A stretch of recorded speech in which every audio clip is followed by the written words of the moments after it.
On the one hand, I think we have a lot of problem of access to healthcare, and on the other, we have the elite, highly medicalized healthcare system that is coming into the country. On the one hand, we have lack of resources for healthcare in villages. The biggest cause of rural death is on account of health. At the same time, we have the big insurance companies taking over the health industry and so on. So what we are looking at is how to localize health, how to look at our local resources, how to look at our own knowledge to take care of health. So we have abundant biodiversity resources, we have medicinal plants. So how do we do that? But we also question the methodology of doing it. There is a lot of question about evidence of traditional healthcare. My concern is these are all the knowledge, and he is enough for his village or like that. The things are there. Most of the village basic things could be addressed at the village level. There are initiatives, one or two happening. They know who will take that. That's again a question. But why initiate not getting practiced?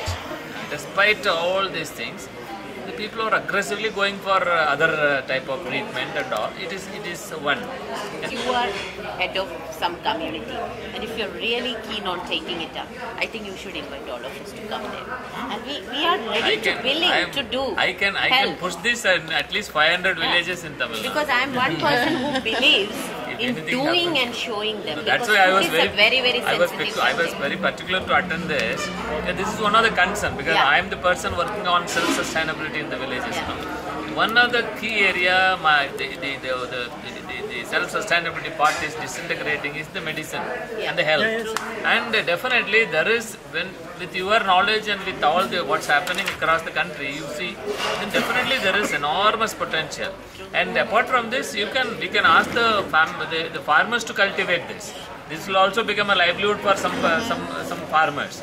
So it is very much possible to cultivate, even the extraction and all these things. Even with the modern technology, we can play. He may be extracting something on his own traditional pestle and mortar. I can put something in a small ball mill and make it something like that, whatever. So you can also add technology in such a way, efficient, and all the things could also be done. So that's why I am very keen. In fact, the Gram Swaraj model, it will be possible only when the Siddha or this sort of traditional health thing to take care of the basic things. So when basic things are addressed, I think the other complication things are only 1%, 2%. It's very rarely some heart problem comes, very rarely some major surgery comes. Otherwise, all the people are coughing, constipation, piles, this joint pain, these are the major things. If the village has got some Siddha doctor, he could be even modified in such a way we can project him that he's newly. Otherwise his own way if he talks, then I may not hear. We see that we add something, some masala in that, in such a way he is different. Like, okay, he is there, then the medicines are there, and if every panchayat level or the village level, if things are getting practiced, and certainly there is a possibility of reversing the community, at least to some extent. For a simple cough, a simple fever or pain here and there, these are the things. Maybe anything beyond some complication you feel, better go. That option we can give. Now the latest fad is integrative medicine.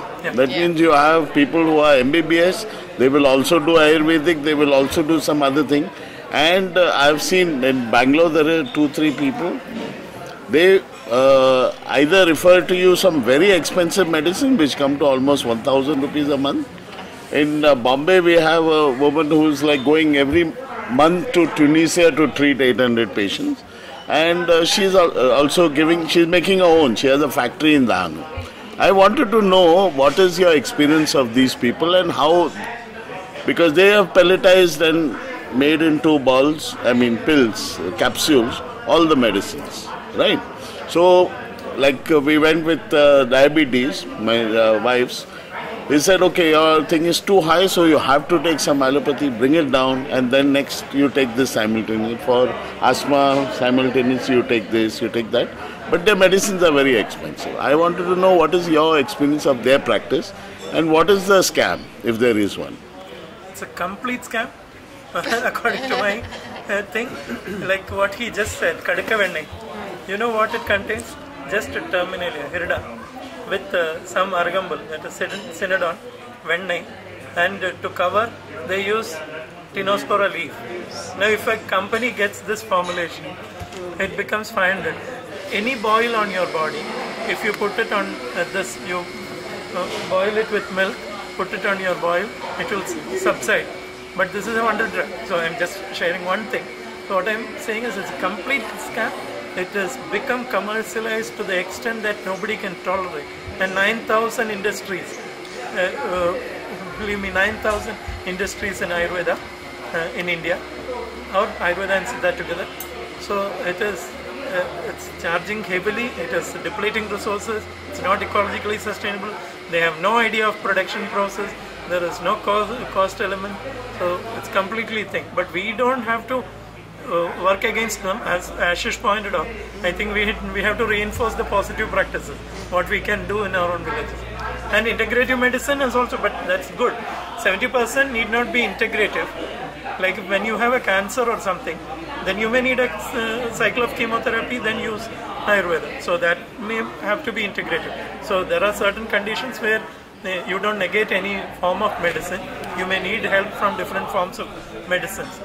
But they have to be followed, but not in 70 to 80% of conditions.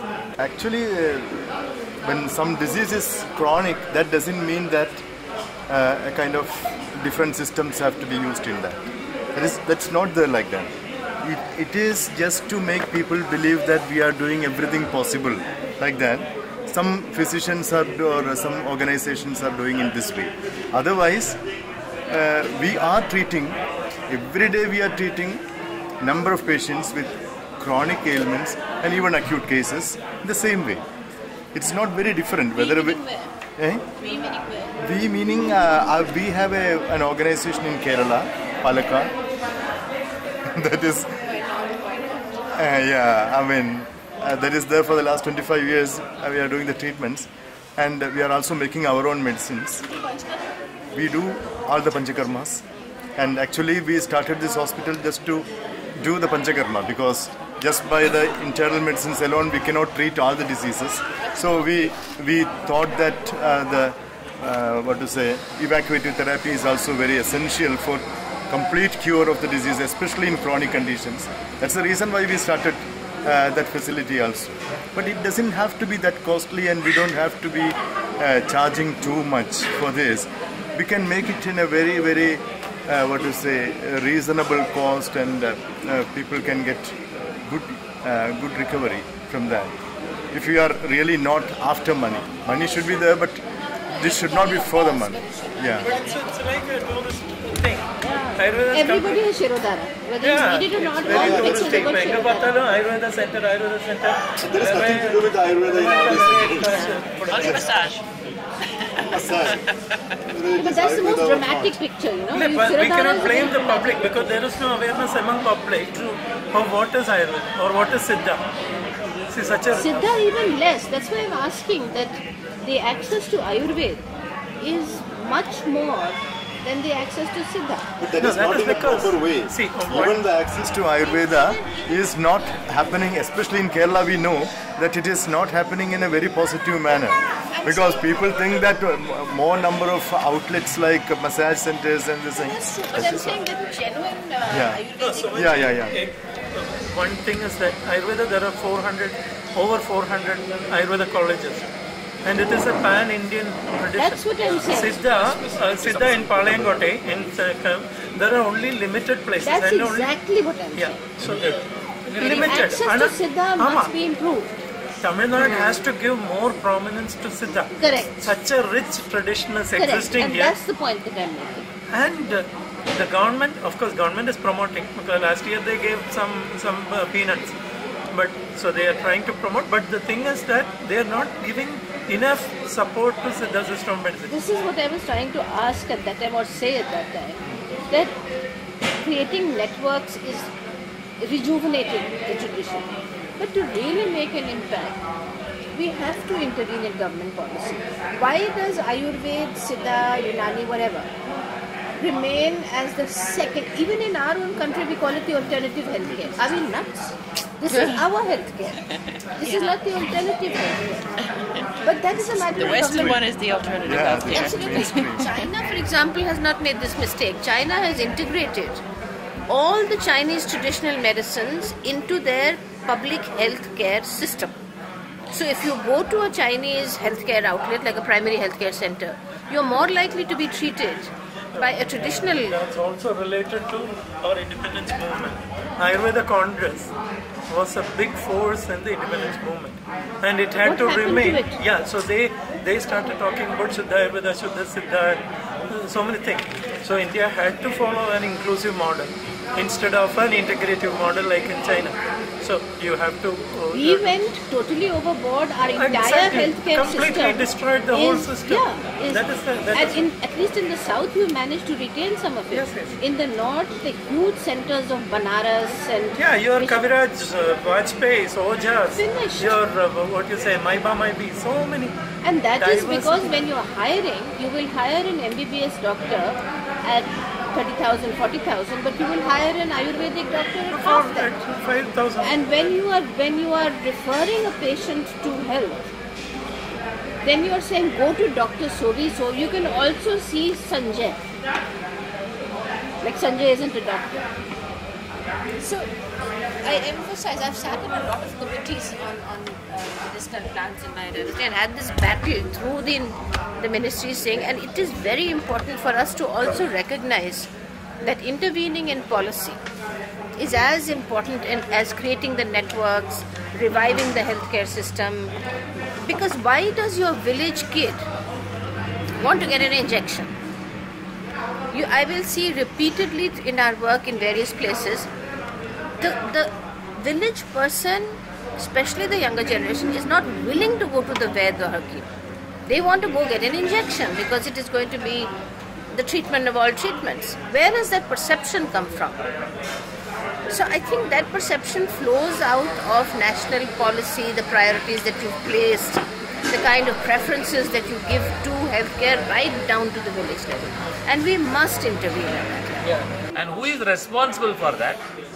Is he an authority? The authority is there, or that sort of thing is there.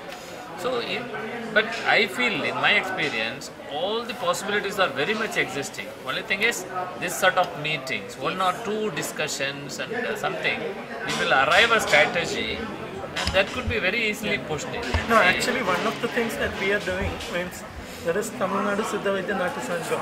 Natu Vaidya Sangam is there, and it is in Velur Mavatam as the head office. And there are nearly more than 200 healers who are actively working. And they go to school, they supply medicinal plants, they go to school, they conduct exhibitions, they teach children. They also do a lot of work in community. So in small pockets this is happening. In Karnataka, a lot. Karnataka has one of the most active healers networks in India. So this is happening. So, but also, so I think it is important that we recognize some of these networks and bring them also into this. There is also the People's Health Movement, the Janarogya Andolana, or the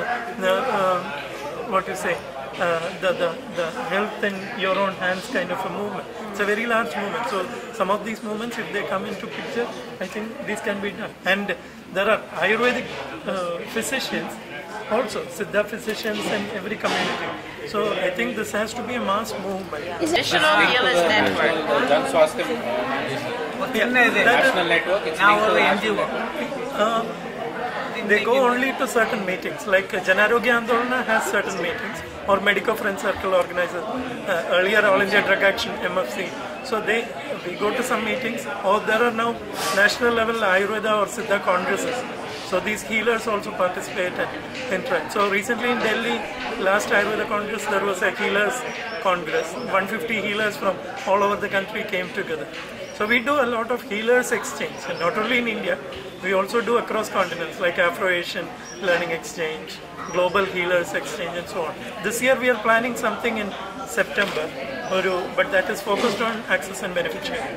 What is so, it? Looking at Action issues and of benefit. access and benefit sharing. But that's very That's what specific. biodiversity convention. Biodiversity. Yes. How to take it to the community. That should be Yes, the yes, major yes, part. yes, yes. We have to come out how aggressively we can push this. Yes, yes. So in fact, we can work out the strategy. In fact, this sort of people and many experts we'll organize in fact, we can organize some meeting or whatever.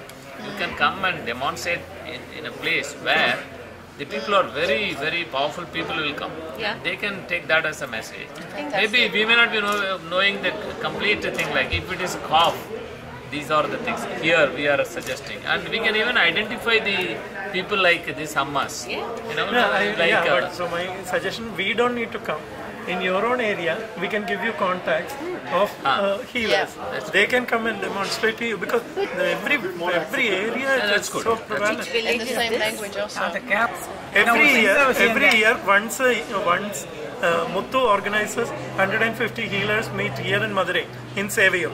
Really? Every year. When? For last 20 years. When? That is CCD. 150 healers come together here. And this SAC campus organizes regularly meetings of healers.